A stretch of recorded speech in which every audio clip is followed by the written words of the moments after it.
Okay, Reg Techies, welcome back to Reg Tech on YouTube. I'm here with Carla Kruk. She's the head of sales and partnerships at Rolebot. It's an AI-powered sourcing tool for passive talent. Carla, welcome to the show. Thank you. Thank you. How long have you been in HR tech? I have been in HR tech for a long time. I did the obligatory stint with ADP, and my last stop was iSIMS, where I worked with partners. And then Rolebot actually used their tool to recruit me. I thought I was going to retire at iSIMS, but I love the product so much, I took a jump.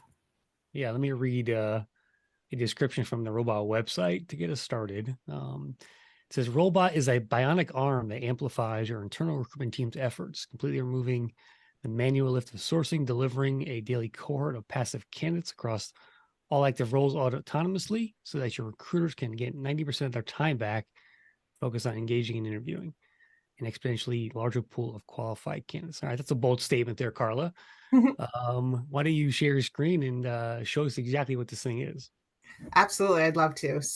And how long has the company been around? What's the history of it too? Company's been around since 2018. Our founder was a recruiter. He had a staffing company for 15 years, and he just felt there's had to be a better way. If you look at how I got all my jobs, because I'm a little older, someone always kind of tapped me on the shoulder and said, "Hey, someone thinks they like you. They, like to bring you over." It was that referral, more intimate way, and he just felt there was a better way to find those 75% of the candidates aren't really looking. They're not posting their resume. They're not out there looking for a job every day. So you've got to find them where they're sitting. And it's kind of recruitment marketing as well as another source of getting quality talent.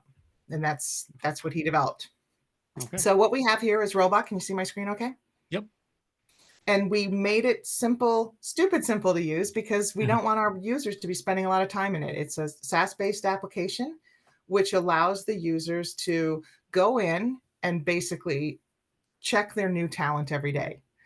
So it's easy to use. You start a new role, you just launch a new role, you put in the name of the role, you put in who the role members are. Little Mm-hmm. side note here, role members can be hiring managers, they can be talent, they can be talent leadership. It doesn't matter.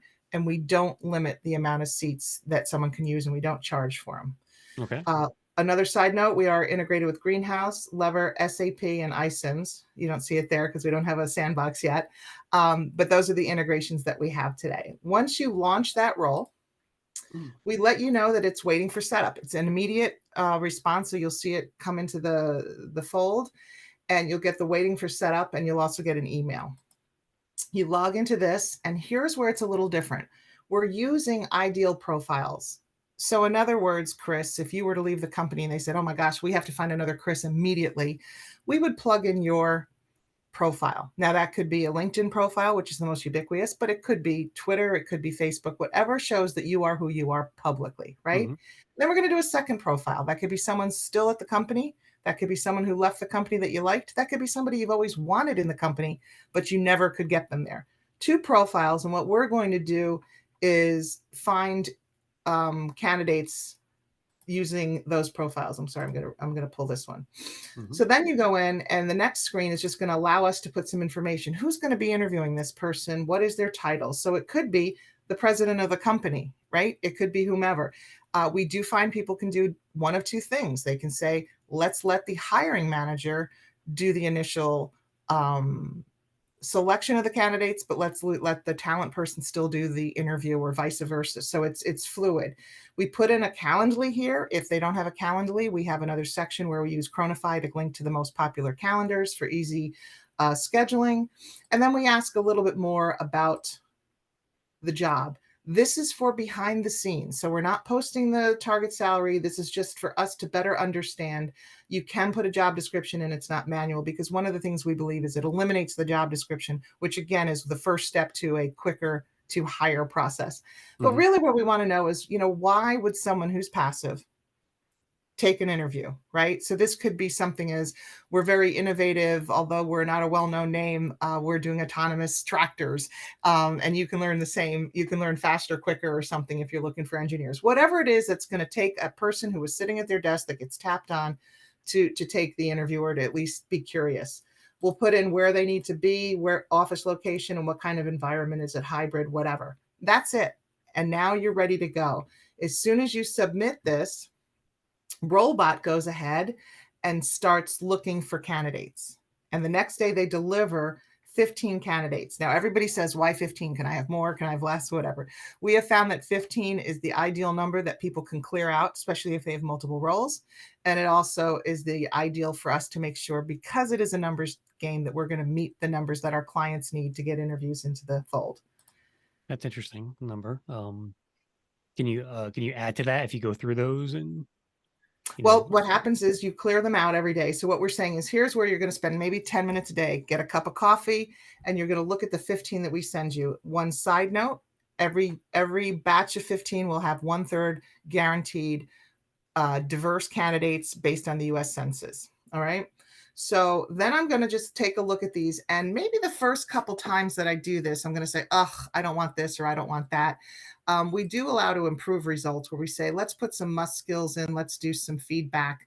This is going to teach the machine a little quicker. Like if I must have a competitor, they must have Python, anything that I want to add to this to make it a little more robust right off the gate. The first time I was looking for candidates, I realized that, I said, put them in my industry. The first thing I realized, they put all my partners in. And I said, no, I don't want to poach from my partners. Take out these people. So it immediately helps you train the machine a little quicker. The second way that you train the machine is when I thumbs up and when I thumbs down and I clear out all my candidates.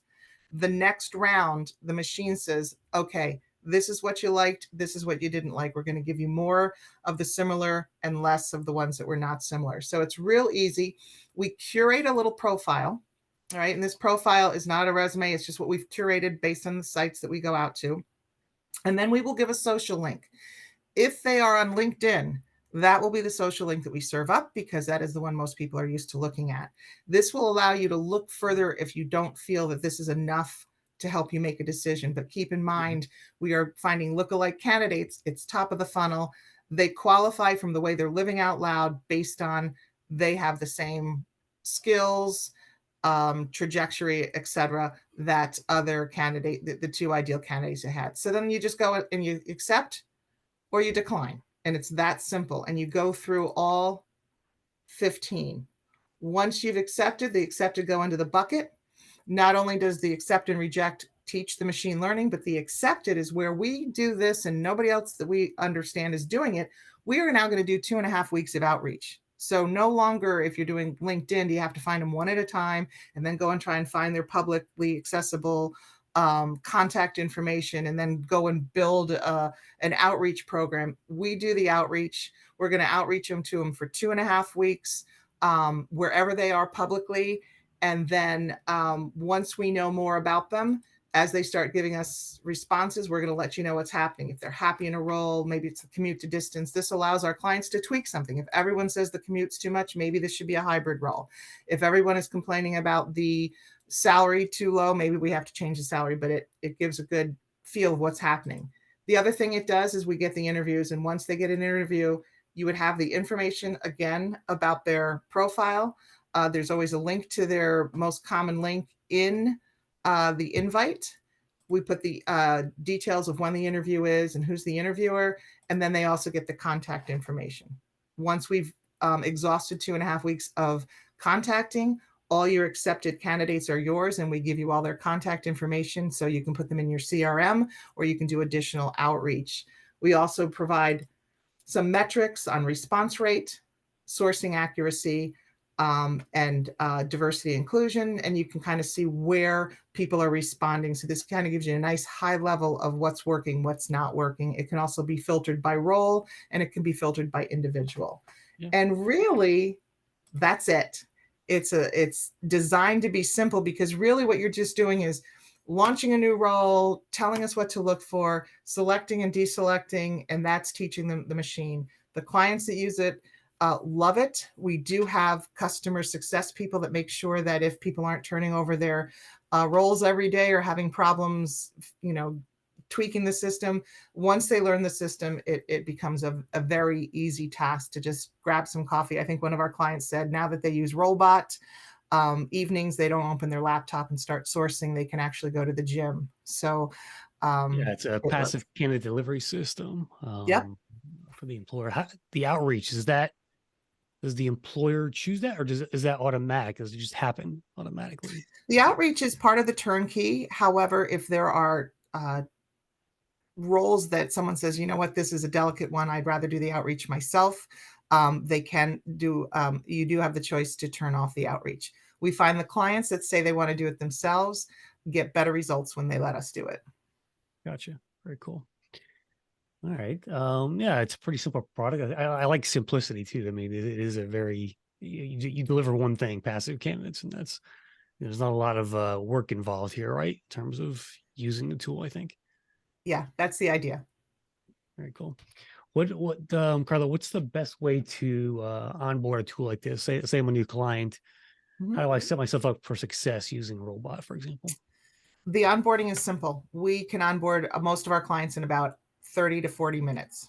It's we send you a link, you put in a password, and now you're in the system. So normally what we do is say, okay, let's work on the first role together. So they understand how to improve the results. And then they launch the roles. We do have touch points for our clients the first couple of weeks that we want to make sure they understand the platform, they understand how to improve their results. They understand that they have to clear them out before they get their next round, and we help them. And once that's done, they're kind of off and running. There is no implementation fee, and there is no limit on how many candidates we're going to send them. Yep. Last question: how does the employer get notified? So I set it up. I get the candidates. You just send them an email.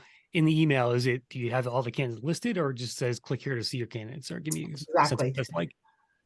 Some of our, once you get used to using the system, you'll log in and be, look, you get excited. I want to see my new candidates, right?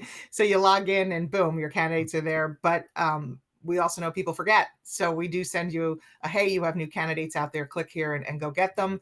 And then if we don't see them turning them over, we're going to send a reminder as well. So it's a numbers game. So the more candidates you accept, the better chance you have of getting interviews.